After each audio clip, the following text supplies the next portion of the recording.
भूर्भुवः स्वः तत्सवितुर्वरेण्यं भर्गो देवस्य धीमहि धियो यो नः प्रचोदयात्। सबको सादर नमस्ते जी।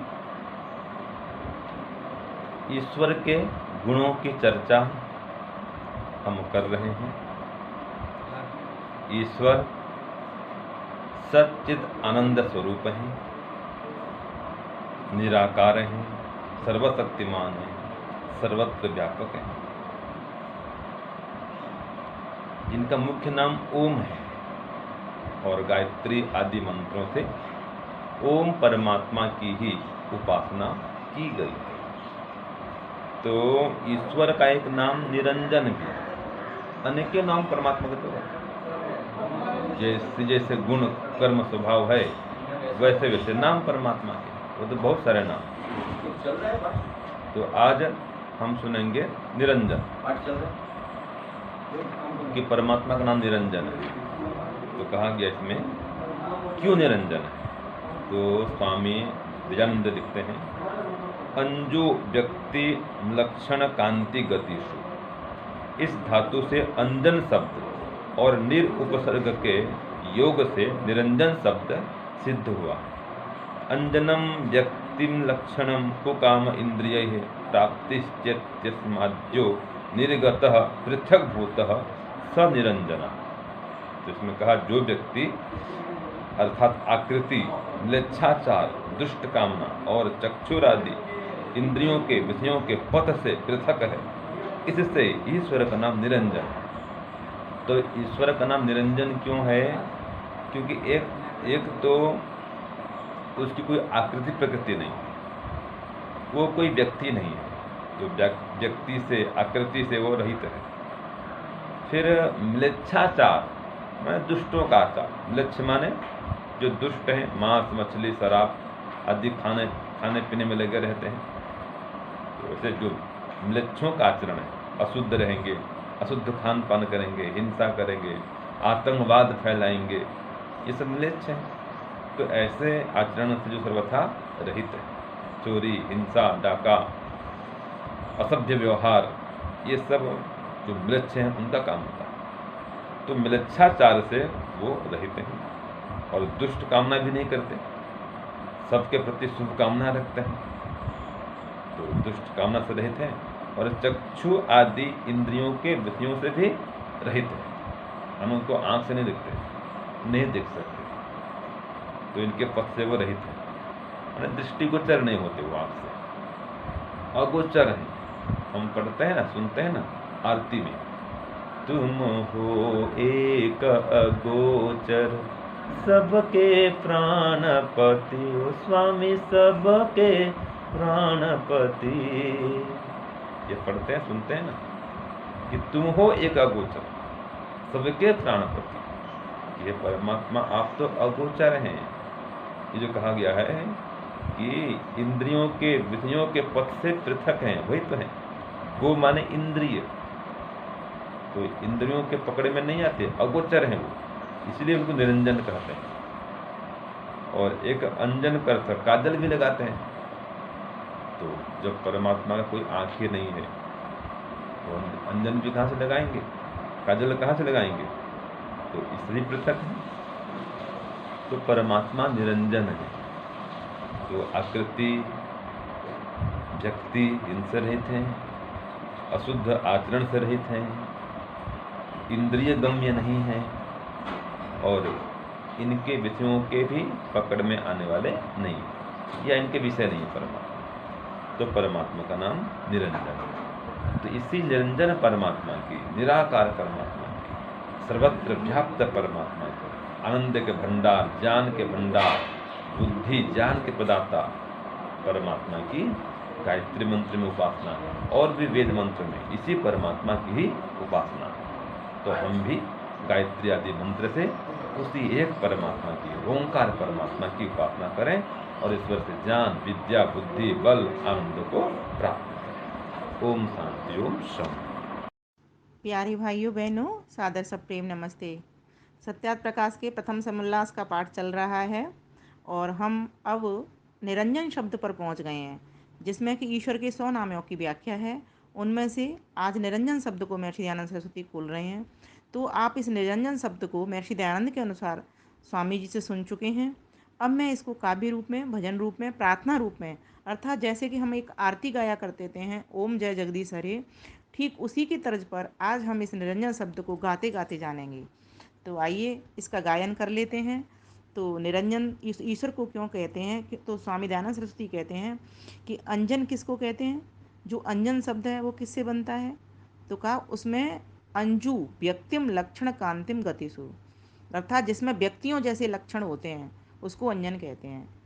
तो व्यक्तियों के लक्षण क्या होते हैं, व्यक्ति कैसा होता है, व्यक्ति गलत काम में भी उतरता है ना, दुष्ट आचरण करता है, अधर्म आचरण करता है ना, चक्षु आदि इंद्रियों के विषयों के द्वारा कार्य करता है। तो लेकिन ईश्वर कैसा है, निरुपसर्ग लग गया, निरंजन है वो, अंजन नहीं है, व्यक्ति जैसा वो नहीं है। वो ईश्वर व्यक्तियों से अलग है, व्यक्तियों से असंग है। उसके भीतर कोई भी गलत कार्य नहीं होता। व्यक्ति के पास व्यक्ति तो अच्छा भी करता है, धर्म भी करता है, अधर्म भी करता है, लेकिन ईश्वर तो सर्वथा पृथक है, अधर्म से, दुराचार से, दुष्ट कामनाओं से, मिलेच्छाचार से, है ना, और मनुष्यों की आकृतियों से, अर्थात वो जन्म मरण के बंधन में नहीं आता, उसका आकार नहीं होता, आकार प्रकार से, रूप रंग से, इनसे सर्वथा पृथक है। तो इसीलिए उस ईश्वर को हम निरंजन कहते हैं। तो ईश्वर का एक नाम निराकार है, जहाँ आकार नहीं वहाँ उसका नाम निराकार नहीं, तभी तो वो निरंजन है। अगर उसका आकार होता हमारी तरह, वो आकार में आता इस शरीर के में, तो वो निरंजन नहीं होता, फिर वो क्या कहलाता, वो अंजन कहलाता, है ना। तो जैसे चक्षु का व्यवहार क्या होता है, अंजन लगाना, अंजन, उसको काजल को भी तो कहते हैं अंजन, अंजन लगा लेना, है ना। तो उसकी तो आंखें होती नहीं, है ना। तो अर्थात वो विषयों, इसका अलंकारिक कथन है ये अंजन से, इसको इसको इस तरह समझेंगे कि वो ईश्वर इन विषयों में रमण नहीं करता। हम लोगों के लिए विषय तो हैं, हमारे उपभोग के लिए और इनसे छूटने के लिए, लेकिन परमात्मा निर्विषयी होकर के रहता है, वो कभी विषयों में नहीं फंसता, हमेशा विषय वासना से वो पृथक रहता है, क्योंकि वो निरंजन है, उसका कोई आकार नहीं है, वो व्यक्तियों जैसे लक्षण वाला नहीं है, वो व्यक्तियों से बिल्कुल पृथक है, बिल्कुल असंग है, सभी जीवों के साथ रहता हुआ भी जीवों से असंग बना रहता है वो। तो यहाँ यही बताया। तो आइए हम इसका गायन कर लेते हैं। जय जगदीश प्रभो पिता, जय जगदीश प्रभो, नाम अनेक तुम्हारे, नाम अनेक तुम्हारे, पर तुम एक प्रभो। पिता जय जगदीश विभो, जय जगदीश विभो, पिता जय जगदीश प्रभो, नाम अनेक तुम्हारे, तुम एक ओम प्रभो। पिता जय जगदीश प्रभो, तुम्ही हो नित्य निरंजन, नहीं रूप आकार, पिता नहीं रूप आकार, सदा पृथक दोषों से, सदा पृथक दोषों से, कोई नहीं दुष्टाचार। पिता जय जगदीश प्रभु, जय जगदीश विभो, पिता जय जगदीश प्रभो, नाम अनेक तुम्हारे, नाम अनेक तुम्हारे, पर तुम एक हो प्रभो। पिता जय जगदीश प्रभो, विषयों में नहीं फंसते, सदा संग व्यवहार, पिता सदा संग व्यवहार, अगम अगोचर स्वामी, अगम अगोचर स्वामी, निर्विकार निराकार। पिता जय जगदीश प्रभो, जय जगदीश विभो, पिता जय जगदीश प्रभो, नाम अनेक तुम्हारे, पर तुम एक ओम प्रभो। पिता जय जगदीश प्रभु, शरण तुम्हारी आए, हम अज्ञानी प्रभु, प्रभु हम अज्ञानी प्रभु, निर्विषयी हो ध्यावे, निर्विषयी हो ध्यावे, प्रभु सद ज्ञान भरो, पिता जय जगदीश विभो, जय जगदीश विभो, पिता जय जगदीश प्रभो, नाम अनेक तुम्हारे, नाम अनेक तुम्हारे, पर तुम एक ओम प्रभो, पिता जय जगदीश प्रभो, जय जगदीश विभो। हे परमपिता परमेश्वर, आपके बहुत सारे नाम हैं। इंद्र भी हो आप, अग्नि भी हो, मित्र भी हो, वरुण भी हो, शुद्ध भी हो, बुद्ध भी हो, नित्य भी हो, माता भी हो, पिता भी हो, बंधु भी हो, भ्राता भी हो। हे प्रभु, आप सच्चिदानंद भी हो। अनेकानेक नाम हमने आपके पढ़े। आप रुद्र भी हो, सोम भी हो, वायु भी हो। हे प्रभु, आप जल भी हो, पृथ्वी हो, आप निराकार भी हो। लेकिन आज तो हमने पढ़ा कि आप निरंजन भी हो। आपका कोई आकार नहीं, इसीलिए आप सर्वथा विषयों से पृथक हो। क्योंकि जितने भी यह जो आकार वाले लोग होते हैं, व्यक्ति होते हैं, वे विषयों में पड़ जाते हैं। क्योंकि उनके पास इंद्रियां, चक्षु आदि इंद्रियां होती हैं, इसीलिए उनका जो पथ होता है वो विषयों का पथ बन जाता है। लेकिन हे प्रभु, आप तो बिना रूप रंग के आकार प्रकार के हो प्रभु, लेकिन आपकी सत्ता है और आपकी निराकार सत्ता है, और साथ ही साथ आप निरंजन भी हो।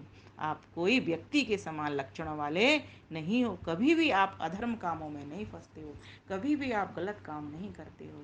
आप तो अन्यायी लोगों को दंड देने वाले हो। आप तो न्याय पथ पर चलने वाले हो। आप इन इंद्रियों के, विषयों के कभी भी वश में नहीं आते हो। अर्थात आप सदा इन व्यक्तियों से, अर्थात जीवों से, प्रकृति से सर्वथा असंग बने रहते हो। कभी भी इनसे चिपकते नहीं। आप निर्लिप्त बने रहते हो। आप अगम हो, आप अगोचर हो। ये इंद्रियां आपको छू भी नहीं सकती। हे प्रभु, इसलिए हम आपकी शरण में आ गए हैं। हम चाहते हैं आपसे मिलना, हम चाहते हैं आपकी गोद में बैठना, हम चाहते हैं आपके परमानंद का पाना। इसीलिए हे पिताजी, हे जगदीश विभो, सर्वव्यापक, सर्वशक्तिमान, सर्वदेशी, सर्वांतर्यामी, हे प्रभु, हम आपकी शरण में आ गए हैं। हम अज्ञानी बालक हैं, हम विषयों में फंस जाते हैं। इसीलिए हम निर्विषयी हो जाएं और आपका ध्यान करते हुए आपका सद्ज्ञान प्राप्त करके आपको प्राप्त करने वाले बन जावें। ऐसी आपके चरणों में हम विनम्र प्रार्थना करते हैं। हमारी प्रार्थना को स्वीकार करिए, स्वीकार करिए, स्वीकार करिए। हे नाथ, हमने सुना है जो आपकी शरण में आ जाता है वह आपकी शरण से वंचित नहीं लौटता। हे प्रभु, ऐसी आशा लेकर के हम आपके पास आ गए हैं। कृपा करके हमारे सर पर भी अपना मंगल में हाथ, कृपा में हाथ, करुणा में हाथ धर दीजिए, धर दीजिए, धर दीजिए। ओम शांति ही, शांति ही, शांति ही।